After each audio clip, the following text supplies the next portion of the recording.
सार्थ श्रीमद एकनाथी भागवत अध्याय 3। होता पूर्णत्वे जो स्वतंत्र तो झाला कर्म परतंत्र, नाना कर्मगतती प्राप्त सुख दुःख क्षेत्र सदा वाहे।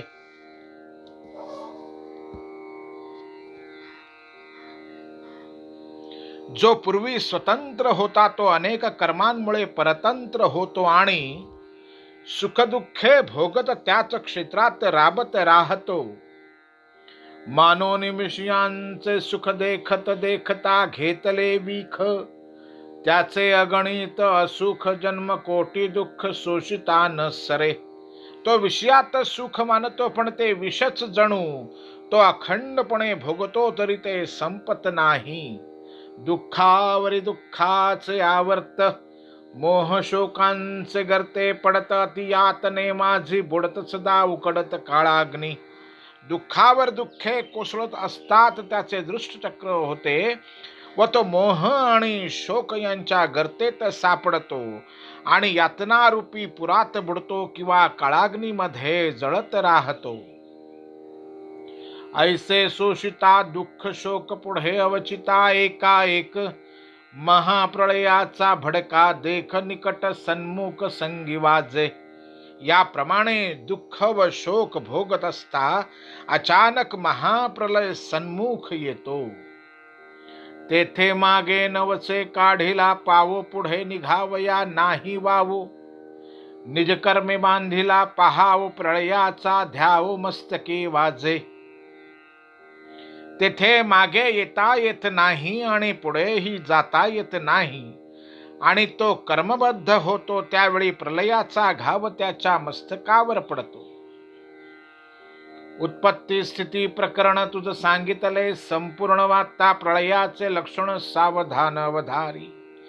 हे राजा, जन्म स्थिती आणि या गोष्टी तुला समजावून सांगितल्या, आता प्रलय समजावून सांगतो, नीट लक्ष देऊन ऐक। धातु पप्लव आसन्ने व्यक्त द्रवण गुणात्मकम, अनाधी निधि घन कालो हव्यक्तायाक प्रकर्षती।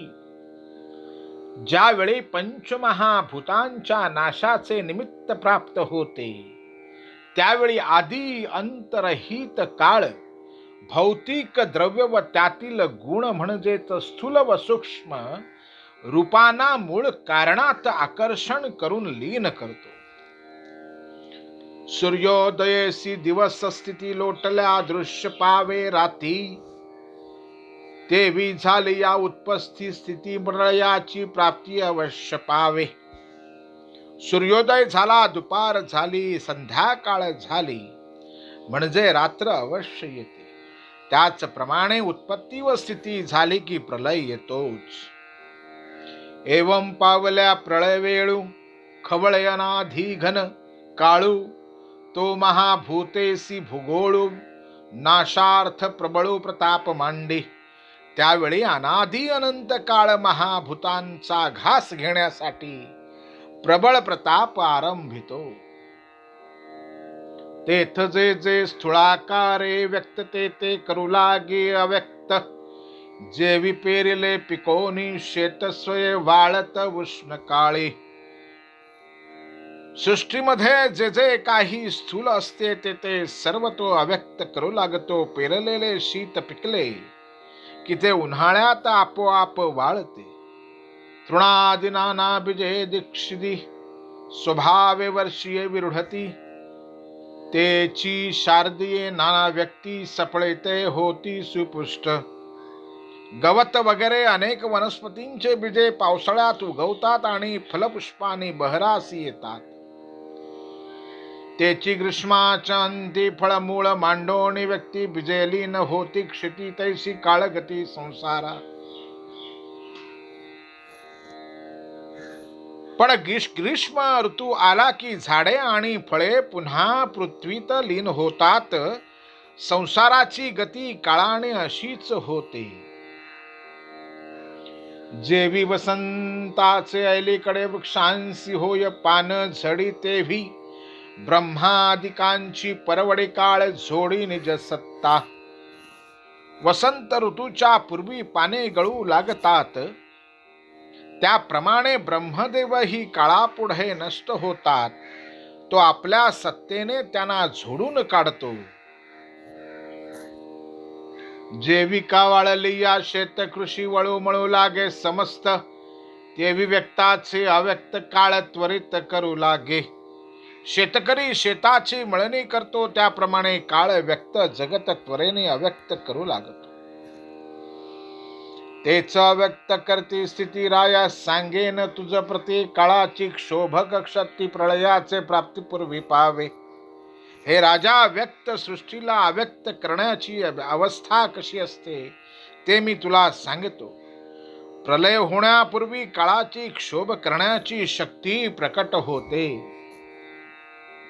शतवर्षो ह्यांना वृष्टीर्भविष्यल्यू लब्ना भुविहि, तत्कालोपचितोष्णार्को लोकांश्रीन प्रपत्ती पश्यती.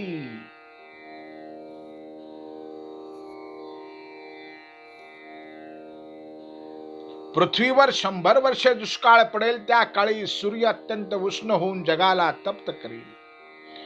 काळाक्षोभाची दृष्टी शतवर्षे अनावृष्टी, तेणे अत्युल बणे आटे सृष्टी पृथ्वीच्या पोटी काही नोरे.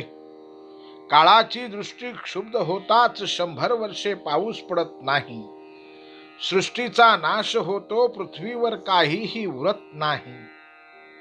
प्राणी मात्र निमाले देखत वणे वाळुणी जाहली राख, बिंदू मात्र न मिळे उदक या परे लोक आटिले काळे. सर्व प्राणी मरण पावतात, वने वाळून भस्म होतात, थेंबभर पण पाणी उरत नाही, सर्व लोक काळाने आटून जातात. तव द्वादशादित्य मेळा मंडळे झाला एक वेळा, तेथीच्या किरणी प्रबळा त्रैलोक्या सकळा संतप्त केले. वारा सूर्य एकदम तळपू लागतात, सगळे त्रिभुवन संतप्त होते. येती उष्णाची या अह्या, होती पर्वतांच्या लाह्या, तेणे धरातळ लवला ह्या, भस्म झाले राया महाउष्णे. उष्णतेने पर्वत लाह्यांसारखे तडातड फुटतात, भयंकर उष्णतेने पृथ्वी भस्म होते. पाताल तलमारभ्यम संकर्षण मुखानलहा, दहन्नर्दूध्व शिखो विश्ववर्धते वायुनेरितः.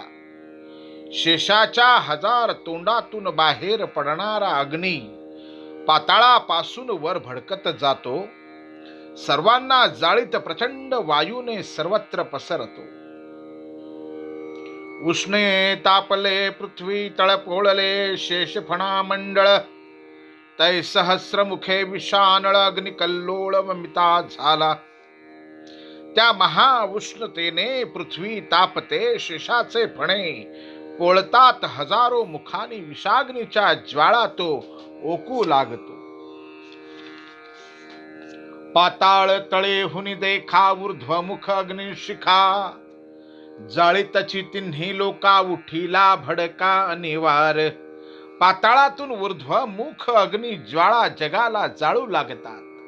क्षोभे दिधला फुकारा, सहस्रमुखे सुटला वारा, तो साह्य झाला त्या वैश्वानरा, जाळीत दिगंतरा वाढला वणवा. त्यातच शेष हजारो तोंडाने फुटकार टाकतो आणि भयंकर वारा सुटतो, त्याचे सहाय्य अग्नीला मिळते आणि दाही दिशांना वणवा भडकतो.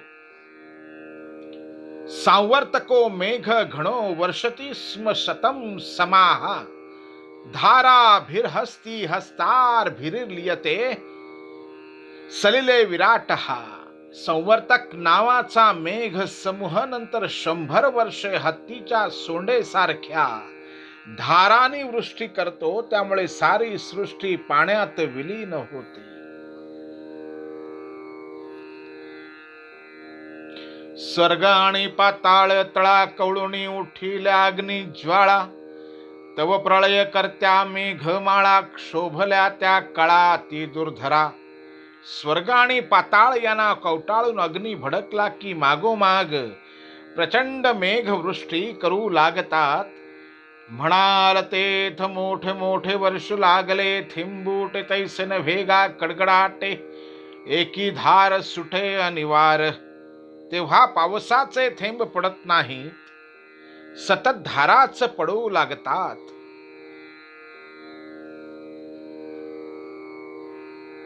इतर पर्जन्याच्या धारा त्या तैशा नभती नृपवरा, एक प्रमाणाच्या निर्धारा तो समयो महावीराती दुस्तर.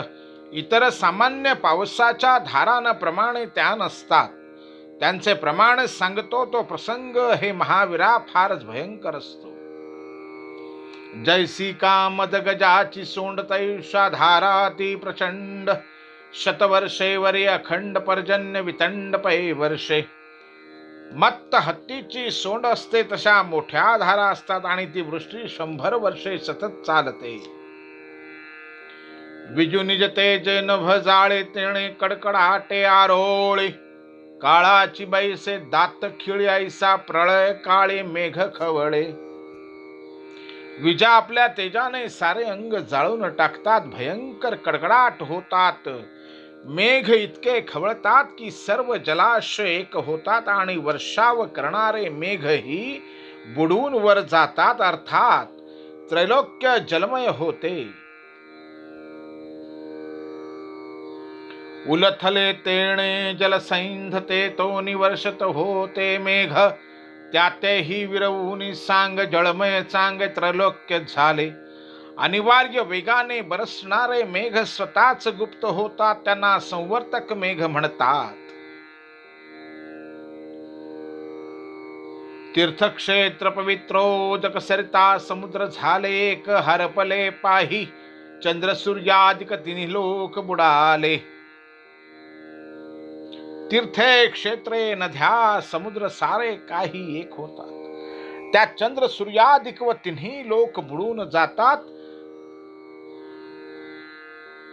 ऐशिया एक कारण वाचे ठाई विराट विराला गा पाही, साकार उरे ऐसे काही उरले नाही नृपनाथा. त्या एकरूप झालेल्या सागरात विराट देहही विरतो. सारांश हे राजा, त्यावेळी आकारयुक्त असे काहीही उरतच नाही.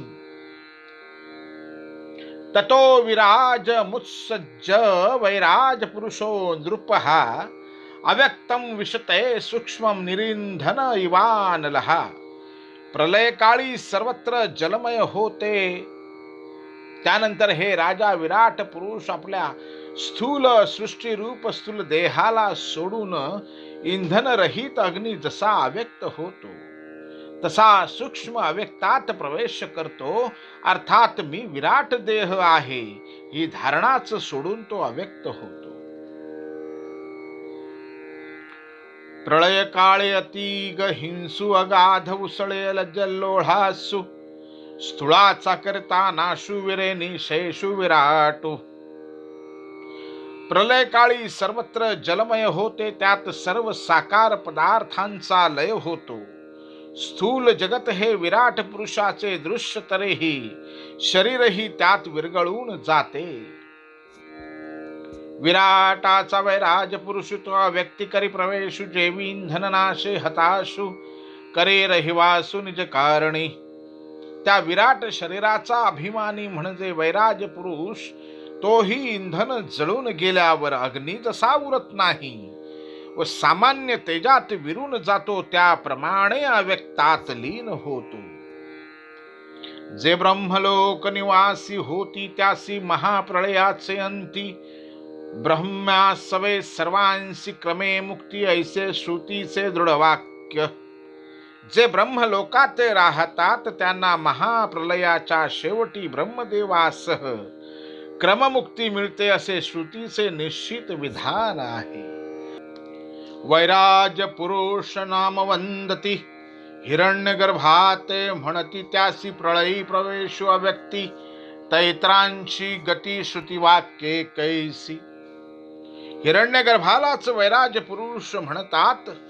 तो प्रलयाच्या वेळी अव्यक्तात लीन झाला. तर वरील श्रुती विधानाची संगती येथे कशी लावायची. विदेहे पुशिली मायेची स्थिती, ते मायेची ऐशी दुर्धर शक्ती. जे न करती भगवत भक्ती, त्या ब्रह्म या सवे मुक्ती घडवणे दी. असा प्रश्न उपस्थित होईल म्हणून अंतरिक्ष नारायण सांगतात, मायेची शक्ती अशी दुर्धर आहे की जे भगवत भक्ती करीत नाहीत त्यांना अगदी हिरण्यगर्भा सकटती मुक्त होऊ देत नाही. जालिया ब्रह्मसदन प्राप्ती न करता भगवत भक्ती, अतिशय दुर्लभ मुक्ती, ते भक्तिपाशी मुक्ती दासी जैसी. ब्रह्मलोकाची जरी प्राप्ती झाली तरी भगवत भक्तीचे अनुसंधान नसेल तर तेथूनही मुक्ती मिळत नाही.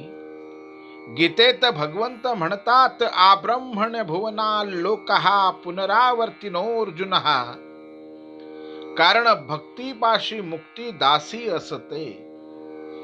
न करिता भगवत भजन ब्रह्मयासी मुक्ती न भय जाण. मा इतरांचा ज्ञानाभिमान पुसे कोण परमार्थी. अहो भक्ती नसेल तर स्वतः हिरण्यगर्भालाही मुक्ती मिळत नाही, मग परमार्थात इतरांच्या ज्ञानाभिमानाला कोण विचारतो.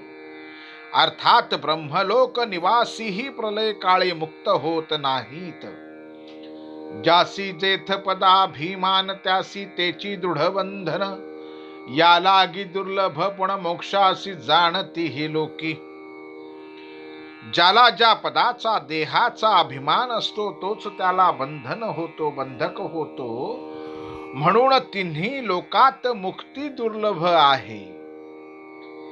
सांडोनिया पदाभिमान अंगे सदाशिव आपण. नित्य वसवी महास्मशान भगवत भजनी निजनिष्ठा. शंकरही आपल्या कैलासाधिपती या पदाचा अभिमान सोडून काशीच्या महास्मशानात भक्ती करीत राहतो. या लागी जासी ब्रह्मलोक पद प्राप्ती, तेथेही जे करती भगवत भक्ती, त्यासीच प्रळयाच्या अंती परम मुक्ती नृपवर्या. म्हणून ब्रह्मलोकात गेल्यावरही जे ब्रह्मचिंतन रूपात भगवत भक्ती करतात त्यांनाच प्रलयकाली मुक्ती मिळते. ब्रह्मलोकी जानाही हरिभक्ती, तेही पावती पुनरावृत्ती. ऐशी मायेची दुर्धर शक्ती, न करिता भक्ती मुक्ती कैची. तेथेही हरिभक्ती करीत नाहीत व फक्त पूर्वार्जित पुण्यच भोगतात. त्यांना पुन्हा जन्म घ्यावाच लागतो. मायेची हीच दुर्धर शक्ती, भक्ती न केल्यास मुक्ती कोठची. याची अर्थी ब्रह्म याचे वचन दोष श्लोकी बोलिला आपण. ज्ञानाभिमानिया पतन भक्ता भवबंधन कदान बाधी. याच अर्थाचे ब्रह्मदेवाचे एक वचन आहे. पुढील 2 श्लोकात त्याचाच अनुवाद करून अंतरिक्ष मुनी हेच सांगत आहेत की ज्ञानाचा अभिमान धरतात त्यांचे पतन होते आणि खरोखर भगवत भक्तांना कधीही बंधन पडत नाही.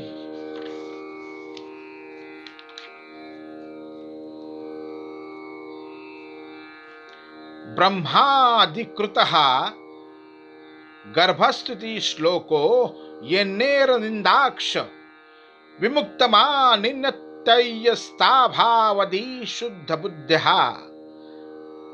आरुह्य कृष्णेन परम पदम तत्पतन्तो धोनाद दुतयुरुष्य घडमग्रय. तथा नेते माधव तावकाः क्वचित् भ्रशन्ति मार्गात् त्वयि ब्रह्म सौदाः.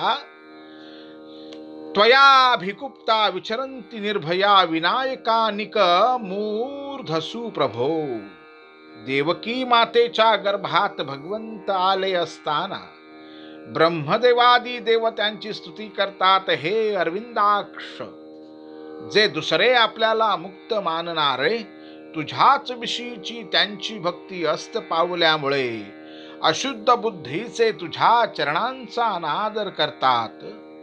ते मोठ्या कष्टाने तप करूनही परमपदावर आरूढ होऊन तेथूनही अधोमार्गी पतन पावतात.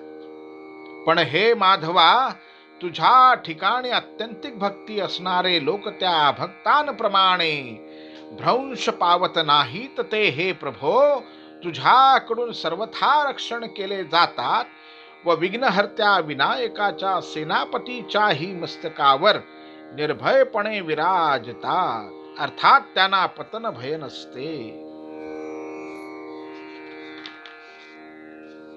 न करिता भगवत भक्ती सज्ञान ही नातुडे मुक्ती.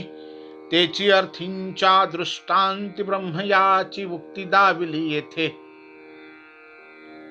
भगवंताची भक्ती केली नाही तर ज्ञानीही मुक्त होत नाही.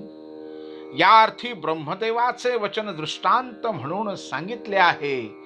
जन्मा माझी ब्राह्मण पण तेही वेदशास्त्र संपन्न. न करिता भगवत भजन अचूक पतन तयासे.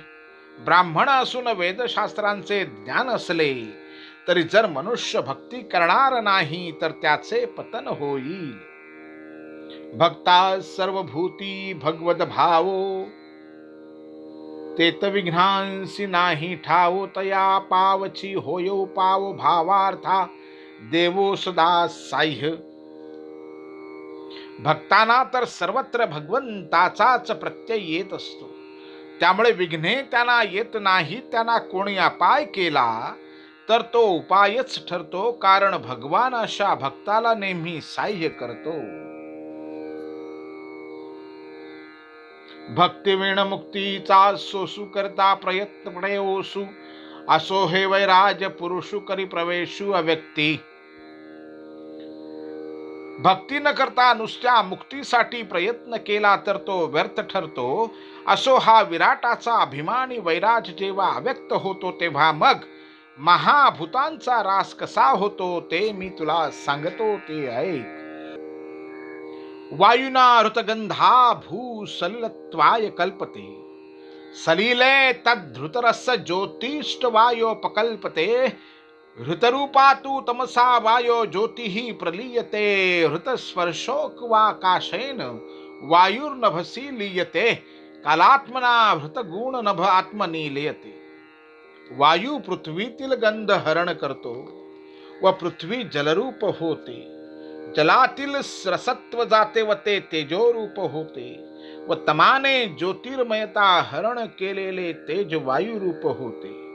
अवकाशाने ज्याचा स्पर्श गुण हरण केला आहे असा वायू आकाशात विलय पावतो. कालाने ज्याच्या शब्द गुणाचे हरण केले आहे असे आकाश आत्म्यामध्ये विलीन होते. इंद्रियाणी मनोबुद्धी सह वैकारिकैन ग्रुपः प्रविशन्ति हिरंकारं स्वगुणैरहमात्मनि. हे राजा, इंद्रिय व मन विकारांसह बुद्धीसह राजस आणि सात्विक अहंकारात प्रवेश करतात व अहंकार त्या गुणांसह आत्म्यात विलीन होतो. प्रळय वायूचा शोभक क्रोधू तेणे पृथ्वीचा हरिला गंधू. तव तेही विरोनिया प्रसिद्धू एक रूप जळ झाले. प्रलय वायूत जो क्षोभ असतो, खळखळ असते, त्याने पृथ्वीचा गंध गुण हरण केला जातो व पृथ्वी जलरूप होते. क्षोभला वायू असमसाहस तो हरी. जळाचा रस तेव्हा जळाचा होय रास. प्रळय महातेजी. तोच प्रलय रूप क्षोभ वायू मध्ये जलाला व त्याच्या रसाला लीन करतो आणि वायूच्या त्या जोराने जळ तेजोरूप होते. त्या तेजाचा निज संभ्रम वायू बळे ग्रासीत तम. तेव्हा प्रळय वायू परमत भरोनी व्योम कोंदाटे. त्या तेजाला तम म्हणजे अहंकार ग्रासतो व आकाश प्रलय वायूने भरून जाते. त्या प्रळय वायूचा स्पर्श चपळतेसी सर्वग्रास. करुणी ठाके अवकाश तेव्हा वायू ते आकाश निशेष ग्रासी. त्याच्या स्पर्श गुणाचा व वेगाचा विलय अवकाशात होतो, अर्थात अवकाशात लय होतो. आकाशाचा जो शब्द गुण तो प्रलय काळो गिळी संपूर्ण. तव क्षोभला तामसाभिमान तो करी प्राशन गगनाचे. आकाशाचा शब्द हा जो गुण त्याला प्रलय काल गिळून टाकतो. इतक्यात तामस अभिमान प्रभावी होतो व तो आकाशालाच ग्रासून टाकतो. दश इंद्रियांच्या गोंधळा राजसा अभिमानी रिघाला. चित्त चतुष्टाचा मेळा तोही प्रवेशला सात्विकाभिमानी. मग 10 इंद्रियांची सर्व कार्ये कालिवली जाऊन ती राजस गुणाच्या अभिमानात शिरतात. चित्त चतुष्टाचा मेळावा सत्वगुणाच्या अभिमानात प्रवेश करतो. इंद्रिय अधिष्ठात्री दैवते तेही मिळून या समजते. प्रवेशली सात्विकाते जाण निश्चिते नृपनाथा. इंद्रियांच्या देवताही सत्व अभिमानात शिरतात. ते तिनी अहंकार त्रिगुणेसी प्रवेशती महत्त्वासी. महत्त्व मिळे मायेसी जेवी कन्या संतती पासी माहेराये. हे तिन्ही गुणांचे अहंकार त्रिगुणांसह महत्त्वात प्रवेश करतात. कन्या बाळणपणाला ज्याप्रमाणे माहेरी जाते त्याप्रमाणे महत्त्व मायेत मिळते. जेवी कुकडीची पिल्ली कुकडी पाखांतळे घाली मग ते स्वये दिसे कली. तेव्ही माया उरली कल्पांती. कोंबडी आपल्या पंखाखाली पिलांना घेते तेव्हा एकटी कोंबडीच दिसते. त्याप्रमाणे कल्पांताच्या समयी एकटी माया उरते. एवं उत्पत्ती स्थिती प्रलयाते त्रिविध भागे दाविली येथे. ते गुणमयी माया निश्चिते मिथ्या भूते आभासे. उत्तम मध्यम व अधम असे जन जागृती स्वप्न व सुषुप्ती अशा 3 अवस्था. भू स्वर्ग व पाताल हे त्रिभुवन संचित क्रियमाण व प्रारब्ध हे त्रिविध कर्म व सत्व रजा आणि तम हे 3 गुण हे मायेचे कार्य आहे. हे ओळख याप्रमाणे उत्पत्ती स्थिती व लय या तिन्ही कार्यांनी मायेची ओळख करून खरोखर ही त्रिगुणात्मक माया दिसली ती मिथ्याच. जेवी लेकुरे खेळता खेळासी दिवसा म्हणती जाहली निशी. तेवीची पूर्ण स्वरूपाशी देखती मायेसी त्रिविध कल्पना. ज्याप्रमाणे मुले खेळताना कधी दिवस असूनही आता रात्र झाली असे म्हणतात व लटोपलटीची रात्र खरी समजतात, त्याप्रमाणे अज्ञानाने लोक मायेची त्रिविधता कल्पितात व ती खरी मानतात. एषा माया भगवतः सर्ग स्थितंत कारिणी. त्रिवर्णा वर्णितास्मा भाय किम सुय श्रोतुमिच्छसी. उत्पत्ती स्थिती व विलय करणारी त्रिगुणात्मक भगवंताची माया आता आम्ही वर्णन केली. आणखी काय ऐकण्याची तुला इच्छा आहे? उत्तम मध्यम अधम जन तिन्ही अवस्था त्रिभुवन. त्रिविध कर्मे 3 गुण हे जाणविंदान मायेचे.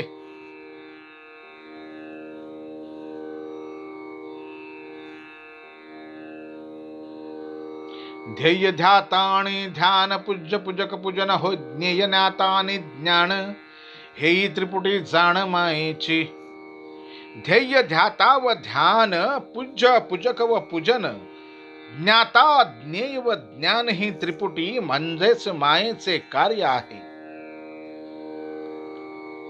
दृश्य द्रष्टाणी दर्शन कर्म करता क्रिया चरण भोग्य भोक्ता भोजन हे त्रिपुटी जाण मायेची.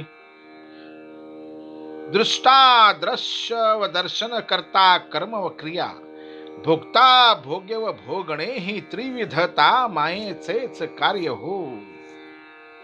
शब्द श्रोताणी श्रवण ग्रेय घ्राताणी घ्राण, रस रसना रस स्वादन हे त्रिपुटी जाण मायेची. श्रोता शब्द व ऐकण्याची क्रिया, वास घेणारा सुवासिक वस्तू व वास घेण्याची क्रिया, रसना रस व रस चाखणे ही त्रिपुटी मायेचीच आहे. करक्रिया आणि करता चरण चाल चालता बोल बोलणे बोलता हे त्रिविध अवस्था मायेची. करणारा करण्याचे कार्य व क्रिया चलणारे पाय चालणे व चालण्याचे सस्थल बोलणारा बोल व बोलण्याची क्रिया हे त्रिविध कार्य मायेचेच आहे. अहम सोहम जडमूढता साधक साधन साध्यता देवी देव परिवार देवता हे ही त्रिविधता मायेची. अहम सोहम व जडमूढता साधक साधन व साध्यता देव देवी व परिवारातील देवता ही त्रिविधता मायेचेच कार्य आहे. देह देही देहाभिमान भवभय भवबंधन मुक्त मुमुक्षु अज्ञान ध्येयी विंदान मायेचे. देही देह व देहाचा अभिमान भव भय व भवबंधन मुक्त मुमुक्षु व अज्ञानी हे तीन भाग माया कल्पितच. सुख दुःख जडत्व पूर्ण आधी समाधी उत्थान उत्पत्ती स्थिती निधन ही लक्षणी संपूर्ण माया विलसे. सुख दुःख व पूर्ण जडता आधी उपाधी समाधी व उत्थान समाधी ढळणे उत्पत्ती स्थिती व निधन या तिन्हीत मायाच विलास करते. नभी निळिमा पूर्ण भास शेखी निळिमे चाले शहीनसे तेवी स्वरूपी माया भास मिथ्या वेश माईक. प्रथम नभ निळे दिसते शेवटी पाहता तो निळेपणा खरा नसतोच. त्याप्रमाणे स्वस्वरूपावर खोट्या आवेशाने माया भासते. जेवी प्रत्यक्ष दिसे मृगजळ परिते निदान केवळ तेवी स्वरूपी माया प्रबळ मूळ निर्मळ आभासे. मृगजळ प्रत्यक्ष दिसते पण तिथे पाणी नसते फक्त ऊन असते. त्याप्रमाणे मूळ ब्रह्म असते व मायेमुळे विविध सृष्टी भासते. हे मिथ्या माया कल्पनावशे प्रबळ बळे भासली दिसे नासू जाता नाशी जय ऐसे सत्यत्वेन से निजांगे. कल्पनेच्या बळाने ही माया फार बलशाली दिसते पण तिचा नाश करण्यासाठी जावे तो तिथे काहीच नसते. ती अस्तित्वातच नसते. नाव रूपाची या भडसे ब्रह्मादिक केले पिसे मिथ्या त्रिपुटी विन्यास ज्या बांधिले दिसे त्रैलोक्य. तिने नाम व आकार यांच्या भपक्याने ब्रह्मदेवादिकांनाही वेडे केले आहे. मिथ्या त्रिपुटीच्या रचनेने तिने त्रैलोक्य उभारलेले वाटते. जेवी दीपासवे दिसे छाया नाशिता ना तुडे ना शावया तेवी स्वरूपी मिथ्या माया अति दुर्जया देवासी. दीपाबरोबर वस्तूची छाया निर्माण होते पण तिचा नाश करता येत नाही. ती हाती लागत नाही. त्याप्रमाणे या मायेचे अस्तित्व लटकेच आहे. जेवी देहासवे मिथ्या छाया तेवी ब्रह्मी मिथ्या माया. कल्पना योगे वाढली वाया या लागी अजया वेद शास्त्रे म्हणती. देहाची जशी छाया असते तशीच ब्रह्मात माया मिथ्या असते. ती कल्पनेच्या योगाने वृथा वाढली आहे. याच कारणाने तिला अजया असे वेदशास्त्रात म्हणतात. राया कल्पना वाढे जे ठाई तेची मायेचे दृढ मूल पायी. जो निर्विकल्प निज देही त्यासी माया नाही तीही लोकी. हे राजा, जेथे कल्पना वाढते तेथेच मायेचे बळकट मूळ असते. पण जो स्वतःच्या देहाविषयी पूर्ण आस्थारहित असतो त्याला त्रिभुवनात माया कोठेही दिसत नाही. कल्पिती कल्पना जे राया तेची जाण मुख्य माया. आणि रूपके सांगावया नातुडे माया निरूपणी. जी कल्पना करते ती प्रेरणाच माया आहे हे तू जाण. त्यासाठी आणखी दृष्टांत रूपके वगैरे देण्याची आवश्यकता नाही. तेची त्रिविध मुख्य लक्षणी माया सांगितले विवंचोनी. आता कोण्या अर्थींचे श्रवणी अत्या दरुमनीवर तेराया.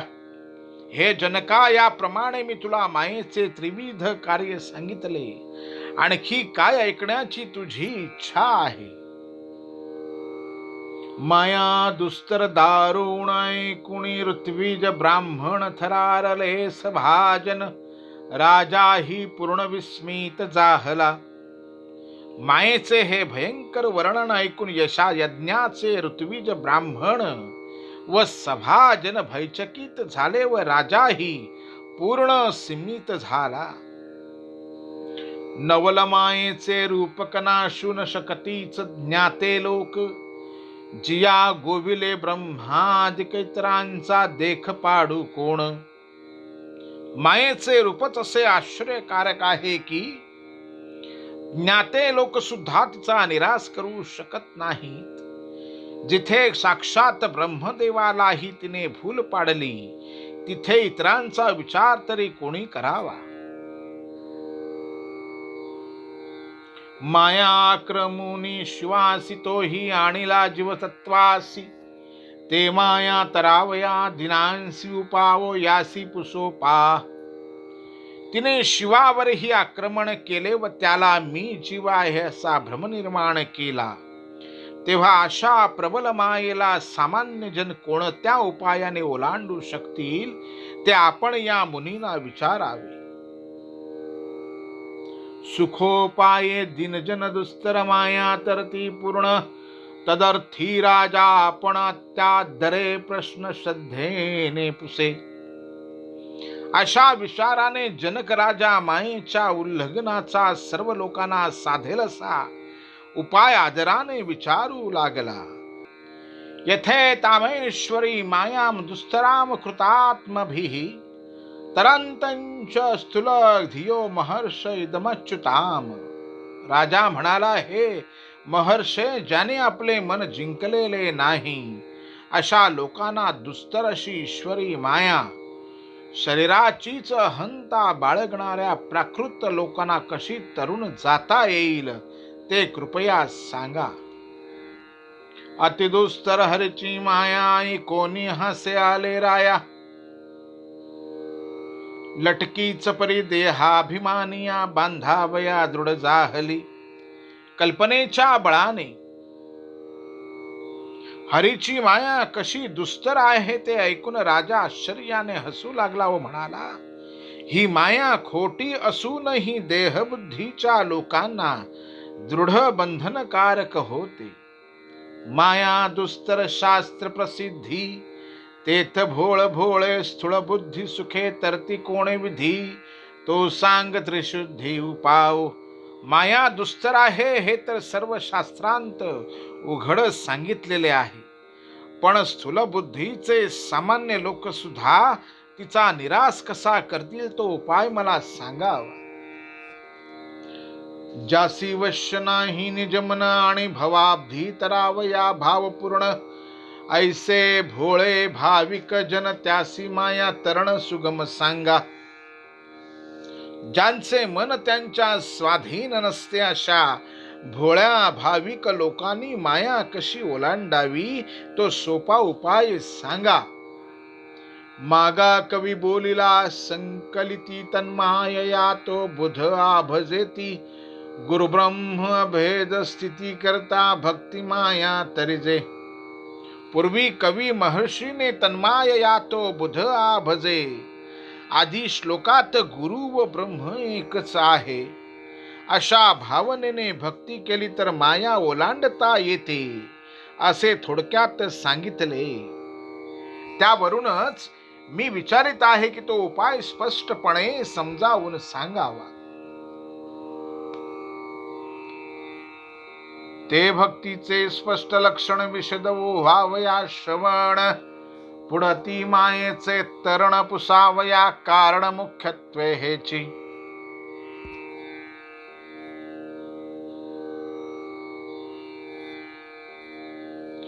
त्यावरूनच मी विचारित आहे की तो उपाय स्पष्टपणे समजावून सांगावा. तो माया तरणोपाय विधी सुगम सांगावया त्रिशुद्धी अंतरिक्षा धाकुटा सुबुद्धी प्रबद्ध प्रज्ञानिधी बोलता झाला. राजाचा हा प्रश्न ऐकून अंतरिक्ष मुनीचा धाकटा बंधू प्रबुद्ध नामक मुनी माया तरणाचा सोपा उपाय सांगू लागला. कर्मारण्यारभमाणांना दुःखे हते सुखायच पशेत पाक पिपर्यास मिथुनीचारणा नृपाम. परस्परांवर आसक्त असणाऱ्या मनुष्यांच्या बाबतीत सुज्ञ माणसाने नीट निरीक्षण करावे की ते लोक दुःखाचा प्रतिकार व्हावा व सुख मिळावे या हेतूने जी कर्मे आरंभितात त्यांचे त्यांना कसे विपरीत फल मिळते. मुख्य मायेचे तरण प्रबुद्धची जाणे पूर्ण. प्रबुद्ध जाहली आपण मायेचे विंदान तरते तरती. मुख्य मायेच्या उल्लंघनाचा उपाय पूर्ण आत्मज्ञानीच जाणतो. आत्मज्ञानी माणसाला माया तरुण जाण्यास फार कष्ट करावे लागत नाहीत. मनिविषयाचा छंद तो केवळ महाबाधो विषय त्यागी तो प्रबुद्धो तोची विशद भाव ऐका. मनाला नाना विषयांचा छंद असणे या बाबतीत फारच बाधक असतो आणि ज्ञानी म्हणून जो म्हणावा तो म्हणजे तो विषयांचा त्याग करतो तोच हेच आणखी स्पष्ट करतो. विषय लोभले अत्यंत मन तेथ नभता वैराग्य ज्ञान कथा नभे मायेचे तरण वैराग्यार्थ जाण विषय निंदी. सामान्यतः विषयासक्त मनामध्ये वैराग्य व ज्ञान यांचा प्रवेश होत नाही व माया ओलांडताही येत नाही. वैराग्य उत्पन्न होण्यासाठी विषयांची निंदा ज्ञानी लोक कशी करतात पहा. केवळ नश्वर विषय देखतेची मानिती परम सुख ते सुखची दुःखदायक स्त्री कामे मुख्य माया बाधे. विषयांचे सुखच क्षणभंगूर आहे पण मूढ लोक त्यालाच परम सुख म्हणतात. खरोखरी ते सुखच दुःखप्रद होत असते. मुख्यतः स्त्री विषयक इच्छेमुळे माया दुःखप्रद होत असते. वेचुनी धनाची या गाठी सुखार्थी स्त्री बैसविली पाटी तेची भोगवी दुःखे कोटी जगी माया लाठी श्रीकामी. धन खर्च करून स्त्रीला मनाने घरी आणले तर तिला मोठा मान दिला, तिचे लाड केले पण अशा कामी पुरुषाला तीच स्त्री अनेक दुःखे भोगावयास लावते. स्त्री विषयक वासना हीच मुख्य माया आहे.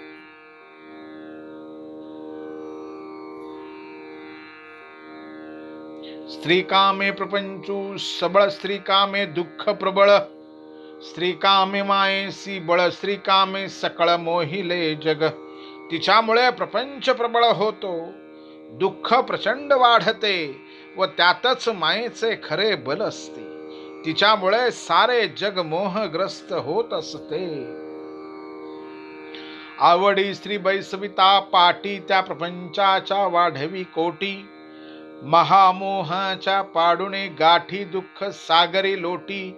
स्त्री कामू स्त्रीला मोठ्या प्रेमाने गृहदेवता मानून पाटावर बसविले तर ती प्रपंच दृढमूल करते व तिच्या कामनेने पुरुषाला महामोहाचे बंधन पडून तो दुःखाच्या सागरात लोटला जातो. जे नवमास वाहे उदरात ते माता करुणी अनाप्त. स्त्रियेसी मानिती अति आप्त ऐशी माया समर्थ स्त्री कामे. जी माता 9 महिने आपल्याला उदरात वाहते तिला टाकून परक्या स्त्रीला परमाप्त मानतात, हे सामर्थ्य मायेचेच. जे तोंडीचे पोटीचे खाववीत जे सदा सोशी नरकमूत. ते माते हुनी स्त्री आप्त जाहली जगात माया मोहे. जी आई आपल्या तोंडातला घास काढून त्याच्या मुखी घालते आणि त्याचे मलमूत्र सहन करते त्या आईपेक्षा स्त्री जास्त जवळची वाटते. हीच माया व मोह. स्त्रिया मिळविता असंख्य मिळती, परिमाता न मिळे त्रिजगती. ऐसे जे सज्ञान जाणती, तेही आप्त मानिती स्त्रियेते. स्त्रिया हव्या तितक्या मिळतील, पण माता त्रैलोक्यात मिळणार नाही असे ज्ञानी लोक म्हणतात. पण तेही पत्नीला परम निकटची मानतात. माते ते भजता मुक्ती भुक्ती, स्त्रिये ते भजता नरक प्राप्ती. ऐसे जे शास्त्रज्ञ जाणती, तेही माता उपेक्षिती स्त्री कामे. मातृभक्तीने ऐहिक व पारलौकिक सुख व कल्याण प्राप्त होते, पण स्त्रीची सेवा केल्यास नरकात जावे लागते असे ज्ञान असणारे लोकही स्त्रीचे दास होऊन आईची उपेक्षा करतात. एवं स्त्री कामाची या व्याप्ती माया व्यापिली त्रिजगती. सज्ञान ही पाडले भ्रांती, स्त्री कामासक्ती महामाया. कामाच्या व्याप्तीने माया त्रैलोक्याला बांधून ठेवते व ज्ञानी माणसांनाही भ्रांत करते. म्हणून स्त्री विषयक आसक्ती हीच मुख्य माया आहे. मानुनी विषयांचे सुख काम्य कर्म करता देख, तेणे अति दुःखी हाती लोक दुःखदायक काम्य कर्म. काम्य कर्माने लोक दुःखी होतात हे पाहून ओळखावे की काम्य कर्म दुःखदायक आहे. कामिनी कामे गृहासक्ती प्राणी प्राणाते स्वये शुणती. त्या श्रमाची निदान स्थिती सांगेन तुझप्रती राजा धीराजा. स्त्रीच्या कारणाने घराची आसक्ती वाढते व माणसे मरमरेतो कष्टात असतात. निर्मळ जळे भिंती धुता, जळाचीच नासे निर्मळता. हात माखती धुतले म्हणता, भिंती ही तत्वता ढळकेली. स्वच्छ पाण्याने भिंत धुवायचा प्रयत्न केला तर पाणी खराब होते. हात मळतात आणि भिंतीची माती पण जाते व भिंत ही दुर्बल होते.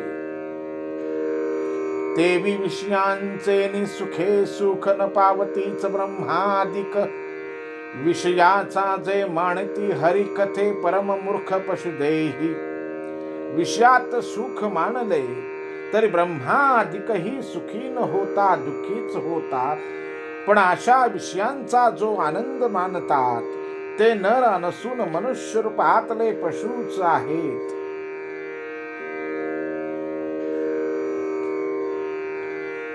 नित्यार्तिदेन वित्तेन दुर्लभेनात्म मृत्युनाः. गृहापत्याप्त पशुभिः का प्रीतिः साघित शले. सतत पीडा देणाऱ्या दुर्लभ आणि स्वतःच्या मृत्यूचेच रूप अशा धनाने संपादित केलेल्या अनित्य घर संतान नातलग पशु आणि यांनी काय इष्ट होणार याचा विचार करावा. राती दिवसू निज निकटे मरणेसी घेता झटे. कवडीची प्राप्ती न भेटे प्राणांत कष्ट द्रव्य जोडे. पण असे धनही महादुःखाचे जन्मस्थान आहे. अनर्थाचे मूळ आहे. स्वतःच्या नाशाचे निमंत्रण आहे. एवं कष्टे जोडले धन ते महादुःखाचे जन्मस्थान. अर्थ अनर्थाचे अधिष्ठान.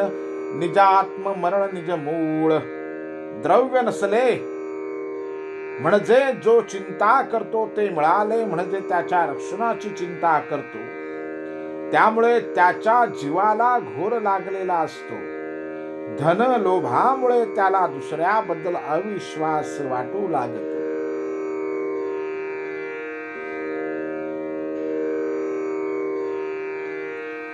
माया बापाशी चोरी करावी. स्त्रीपुत्रांशी कलहो लावी.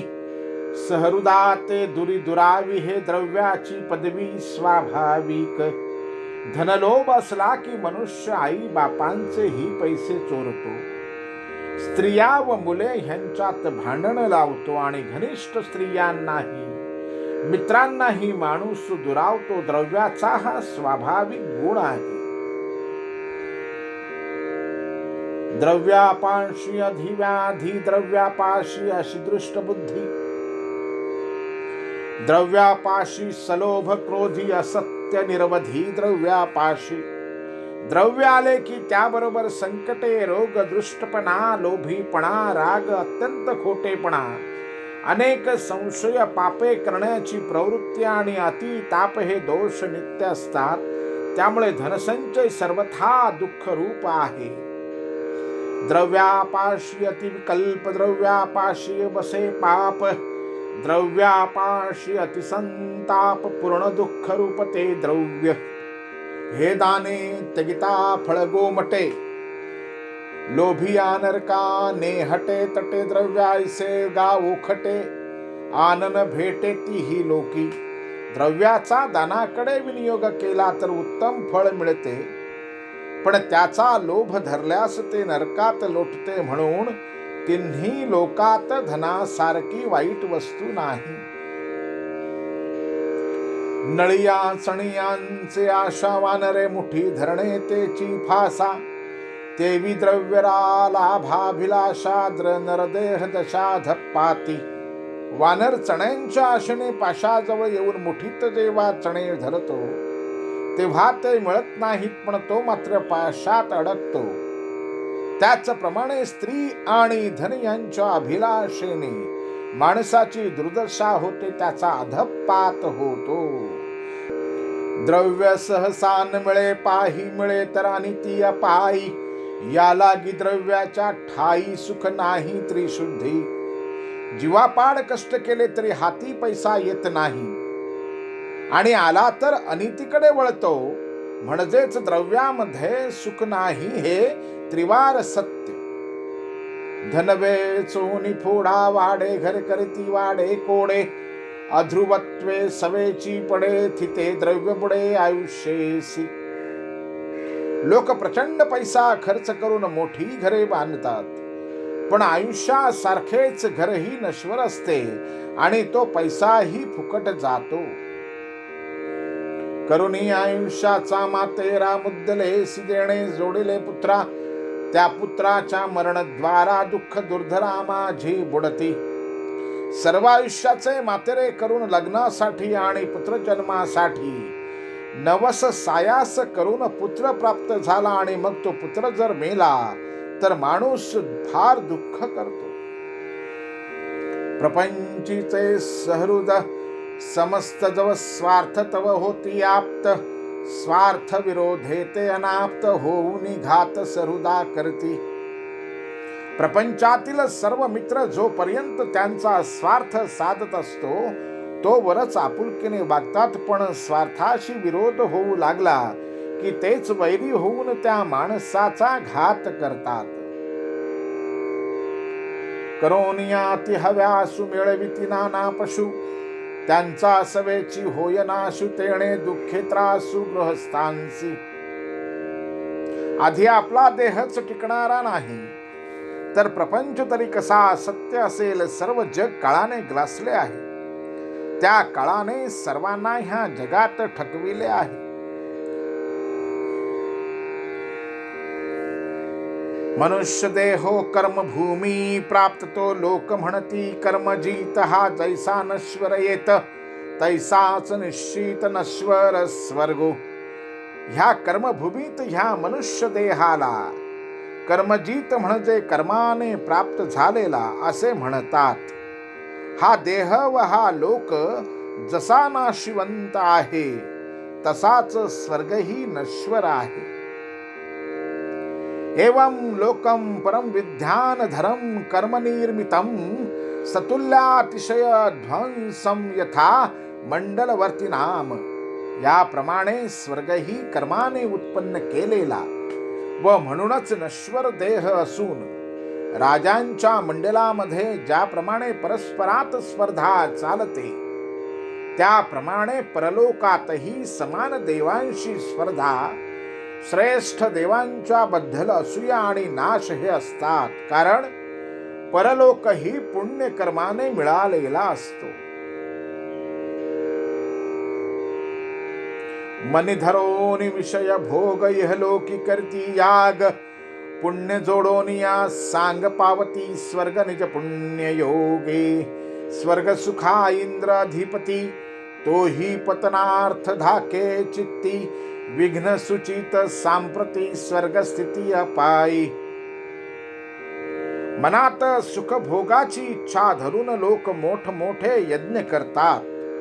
त्यांना पुण्य मिळते, पुण्याने स्वर्ग मिळतो. पण स्वर्गाचा अधिपती इंद्र सुद्धा आपले पद जाईल म्हणून भयभीत असतो. विषयांचे भोग भोगतानाही विघ्नांची भीती असते. अर्थात स्वर्गही नाशिवंत असतो. या परी निज पुण्ये स्वर्ग प्राप्ती त्या लोका ते पुण्यजीत म्हणती. तेही पुण्य क्षय क्षया जाती तेणे धाके धाकती स्वर्गस्थ श्रेष्ठ. आपल्या पुण्याने स्वर्ग मिळतो म्हणून स्वर्गाला पुण्यजीत लोक असे म्हटले जाते. पण पुण्य संपले की तेथून पतन होते. देवही पतनाच्या भयाने ग्रस्त असतात. गाठी पुण्य असता चोख स्वर्ग भोगी असेल सुख. हेही वार्ता समूळ लटीक स्वर्गीचे दुःख ऐकराया. उत्तम पुण्याने स्वर्गलोकी सुख होईल अशी समजूत आहे, पण ती खोटी होईल. स्वर्गात किती दुःख आहे ते ऐक. समान पुण्ये समद प्राप्ती त्यांची स्पर्धा कलहो करती. आपणाहुनी ज्या अधिक स्थिती त्यांचा द्वेष चित्ती हरनिशी. उदाहरणार्थ ज्या लोकांचे पुण्य समान असते त्यांना स्वर्गात समान पदाची प्राप्ती होते, पण ते सुख भोगतानाही परस्परात स्पर्धा असते. तसेच आपल्यापेक्षा वरच्या पातळीवर जे स्वर्गात सुख भोगतात त्यांच्याविषयी स्वर्गातही मत्सर वाटत असतो. जैसे राजे मंडळवर्ती राज्य लोभे कलहो करती, तैशी स्वर्गस्था कलह स्थिती द्वेषे होती अति दुःखी. इहलोकात जसे मांडलिक राजे आपसात भांडतात तसेच स्वर्गस्थही द्वेषाने भांडतात. पतनाची भीती कलह द्वेष यांच्या ओढीने पुण्याचा साठा संपतो. पतन भये कलह द्वेष बोडी क्षया ते पावे पुण्य जोडी. अधोमुख पडती बुडी याज्ञिके बापुडी चरपडती. आणि बिचारे यज्ञ करते स्वर्गातून खाली येतात. एवं स्वर्ग सुख उल्लासु मानिती ते केवळ पशु. प्रत्यक्ष तेथ द्वेष नाशु असमाहासु कृत्य कलहो. म्हणूनच जे स्वर्ग सुखाचा हव्यास धरतात ते केवळ पशु होत. कारण द्वेष नाश भांडण असहिष्णुता असे दोष तेथे असतात. सेविलाची विषयो नित्य सेविती परिकदा नभे मानसी तृप्ती. तरी मिथ्या म्हणून नेणती हे मोहक शक्ती मायेची. एकदा भोगलेला विषय पुन्हा पुन्हा भोगतात तरी समाधान होत नाही. आणि कधीही तृप्ती न करणारे विषय मिथ्या आहेत हे ते जाणत नाही. हीच मायेची मोह शक्ती आहे. जैसे वेश्येचे सुख साजणे वित्त घेऊन ओसंडणे, तेवी विषयाचा संगू धरणे तवत होणे अति दुःखी. वेश्येकडून मिळणारे सुख म्हणजे पैशाचा नाश आणि शक्तिनाश आणि शेवटी पश्चाताप. याप्रमाणे जशी विषयासक्ती वाढत जाते तसे दुःखही वाढते. या लागी उभय भोग उपाया, जे जे प्रवर्तले गाराया ते ते जाण ठकिले माया तिथे गेले वाया उत्तम आयुष्य.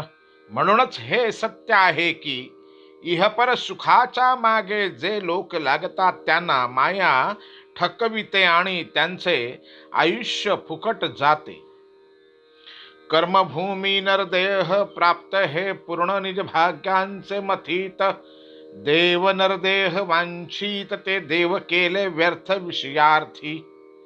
ह्या कर्मभूमीत पूर्व पुण्याईनेच मनुष्य देह मिळतो, म्हणून देवही मनुष्य देहाची इच्छा धरतात, पण तेही बिचारे विषय लोभाने नाश पावतात. एवं विषयाची आसक्ती माया ठकिले नेणो किती. या लागी विषयाची विरक्ती करावी गुरुभक्ती तेची सांगो. म्हणून हे राजा, मायेने अशा प्रकारे किती लोकांना ठकविले ह्याची गणती नाही. म्हणून विषय भोगातून लक्ष काढून घेऊन मनुष्याने गुरुभक्तीच करावी, हेच प्रबुद्ध ऋषी पुढे सांगत आहेत.